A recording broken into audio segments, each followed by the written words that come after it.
Hello YouTube, Dbtgamer, Pokemon Buzz Play, part 48. In the last part, me and Adam talked about random crap involved in video games, and we also killed a Snorlax. In this part, hopefully we can make our way more to Future City down this route. I also can't help notice the abundance of fishermen and the lack of bikini girls. Right YouTube, I've got a topic for this part. I want to talk about the Metroid series a little bit here, because of Adam's way of portraying Samus in the last part. What do you mean, my way of portraying it? I just told you how she was portrayed in the last game. I know. I just want to clarify a few things here. Okay, in the original 2D Metroid games, it was a 2D adventure sort of platforming sort of shooting sort of deal, wasn't it? AKA interesting. And to get your powers, you did either A, kill an enemy, or B, find it on the floor. Yeah. Then came the Metroid Prime series, which now a lot of people call the Metroid Prime series a first-person shooter. Yeah. Which it isn't. Yes, it is. No, it isn't? Yes, it is. I'm going to sort of change a few things here. When Shigeru Miyamoto designed the Metroid Prime series with Retro Studios, he insisted that the game be called a first-person adventure, not a first-person shooter. The reason why he insisted on this was because a first-person shooter game, to me, is you shoot everybody all the time. In Metroid Prime, as well as shooting things all the time, there was quite a lot of exploration involved. Yeah. You know, the planet or world you're exploring seemed vast. It seemed bigger than the average Call of Duty map. Well, yeah, it was a continuous map, wasn't it? Pretty much separated into separate worlds. Yeah. Pikachu is trying to learn agility. Agility, it's an okay move if you want to raise your speed, but it's pointless. I'm not even going to bother learning it. I have to confess, he's right. The Wikipedia page clearly says that the Metroid Prime is classified by Nintendo as a first-person adventure rather than a first-person shooter due to the large exploration content in the game. Achievement for me, for being right. It's still a shooter that you play through a first-person perspective. Adventure is a concept that's in pretty much every game. Yeah, well, when Metroid Prime was in beta form, it was going to be a third-person adventure game. The problem was... We all saw how that turned out. No, let me finish. The problem was with that... Fuck you, Team Ninja. You do boobies nice, but when it comes down to story... The problem was... exploration didn't work very well in third person. It just didn't, okay? According... if you... Hang on! Exploration didn't work well in third person. Yeah.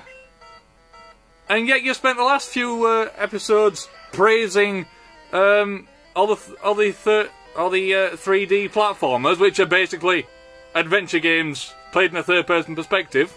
Yeah, but in Donkey Kong 64, your primary attack isn't wave their gun around, is it? So it doesn't matter what your primary attack is if you're wandering around in a third-person 3D environment, adventuring, exploring. For Metroid games, third person doesn't always work that well. Why not? In Other M, it worked. No, it didn't. No, roll me on this. It worked because you had an auto aim, and the game automatically targeted onto the nearest enemy, so you could shoot the damn thing. Unless, of course, you wanted to fire a missile. Let's say if entire Other M was based on. Let's say in Other M, instead of having to have an auto aim, you have to aim at a thing by yourself. Let's say you have to stop just to shoot like in Resident Evil. It'll be terrible, won't it? But with auto aim, it makes it not as terrible. Most third-person games have a kind of lock-on feature if you're dealing with a projectile weapon. So after the Metroid Prime series, we had these. This guy here gives you a good rod. Second best fishing rod in the game. Definitely well worth getting. You can now catch things besides magic carps. Wow. So super rod, even better. Super rod. Best weapon, best fishing rod in the game. The good rod is somewhere else. I can't remember where it is. Well, you don't really use it anyway, and once you find the surf ability, you can pretty much find water Pokemon all over the place just by walking the water. Water Pokemon catch it by fishing. You can't catch a Staryu without using a rod. Boo-hoo. And Staryu's definitely a half decent water Pokemon. He's definitely well worth getting. Lapras, mate. Find a Lapras. We can't get Lapras yet. Oh, same. We can't get the legendary Plesiosaur yet. Is Lapras actually a legendary Pokemon? No, but it's a very rare Pokemon. Because you can only get one in the entire game. Oh, fair enough. Alright, so after Nintendo made the Metroid Prime series, they made 4 games in total. 2 for the GameCube, 1 for the Wii, a collector's edition for the Wii, and 1 for the DS. It might... Pause camera, I need to go get cut. Don't you have cut? Buttons on the PC! Oh, bloody hell. Pausing. One quick dash later. I use cut on this tree YouTube. I'm making fight this guy, also get this item. Yeah. Metroid Prime 1 I thought was a really good game for GameCube. Very good. Metroid Prime 2. The game felt longer and in some ways felt a little bit boring at times, so it's my least favourite in the series. Really? That's alright. Metroid Prime 3, the game designers for a final sort of entry in the series, they would do a more action-based first-person adventure. So Metroid Prime 3 has more shooting than the other 2. So it's more a first-person shooter than the other 2 are. If you get what I mean. Thanks to the godlike hyper mode that they incorporate into the game. I haven't played Metroid Prime 3 simply because I don't own a Wii and never will. I own a Wii, Adam. You can always play it on mine. Yeah, I do not like motion gaming. It's hardly motion control. All you do is point and shoot. Yes, but without any tactile feedback, any motion you do is pointless. It is not immersive at all. Okay, when you're swinging a sword around, it feels like you're swinging a sword around. But usually, when swords hit each other, they tend to stop swinging. If you're just wagging a remote controller around, it doesn't matter what your on-screen character hits. That won't stop you from moving your controller around. The only tactile feedback a motion control thing can give you is a vibrate from a rumble pack or an inbuilt rumble. Which I think you'll find most console controllers have anyway. Seriously, without tactile feedback, motion control gaming is shit. So, you're saying to make motion control gaming better, you basically have to have 2 people playing the game, and for their controllers to actually touch each other when they're fighting or something. No, I'm saying get rid of it. Oh, right. Sorry, I just thought of Fortune, which I didn't. Yeah, I'm saying get rid of motion gaming because it hasn't improved anything. But one thing I think motion controls improved was I find it easier to point my Wii remote and shoot things rather than move my analog stick. Because when I used to play Resident Evil 4 on the GameCube, I could never beat professional mode. But on the Wii I can. I can't tell. Controls.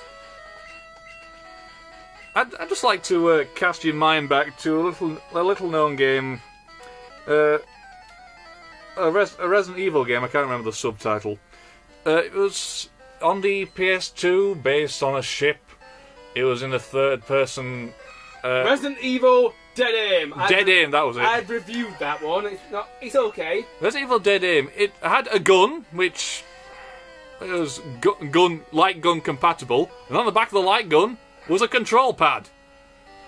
And that is pretty much what the Wii is on a rail shooter. It's a light gun with a control pad. Only not shaped like a gun. So that's already been done before. Yeah. Back to Metroid now. After Metroid Prime 3, Team Ninja. Not Team Ninja. What's it? No. Retro Studios sort of stopped making Metroid games. Because basically the first person shoot idea being done to hell, they'd already made 4 games out of it. I mean, Metroid Prime... Rather than like the 6 games they made in the 2D side-scrolling adventure one. Yeah, well, Metroid Prime for the DS, I have to say, is the lowest point in the Prime series. The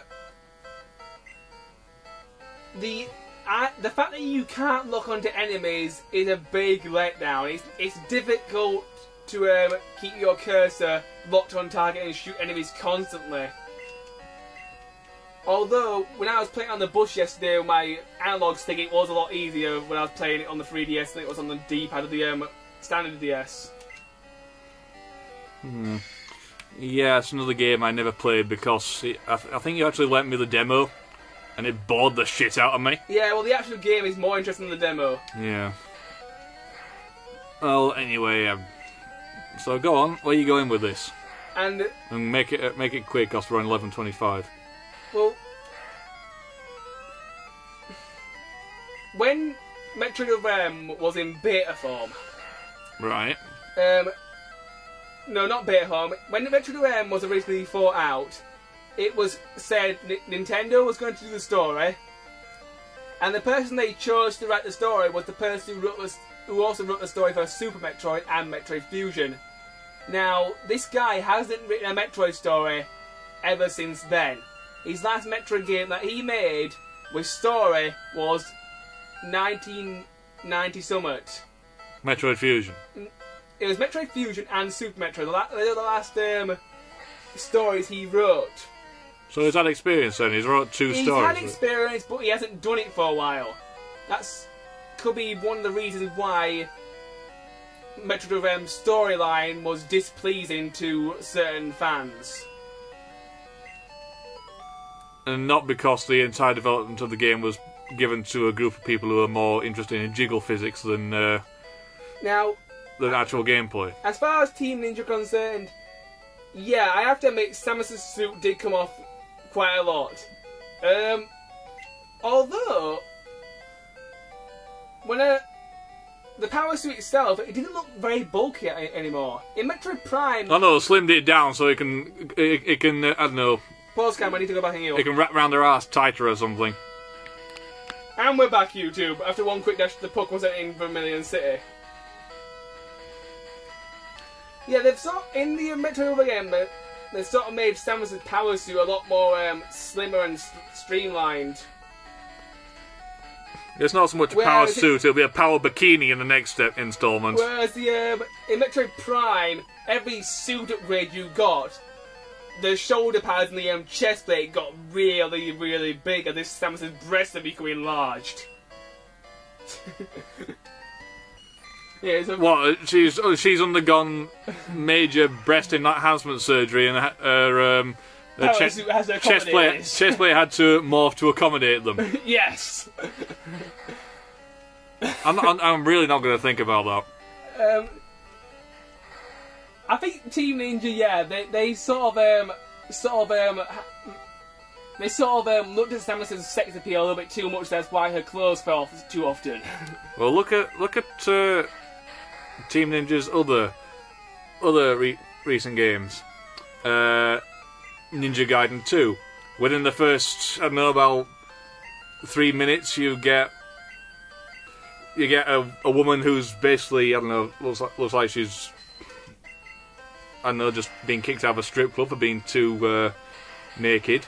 Mm-hmm. And the Dead or Alive series, which is just a jiggle fest.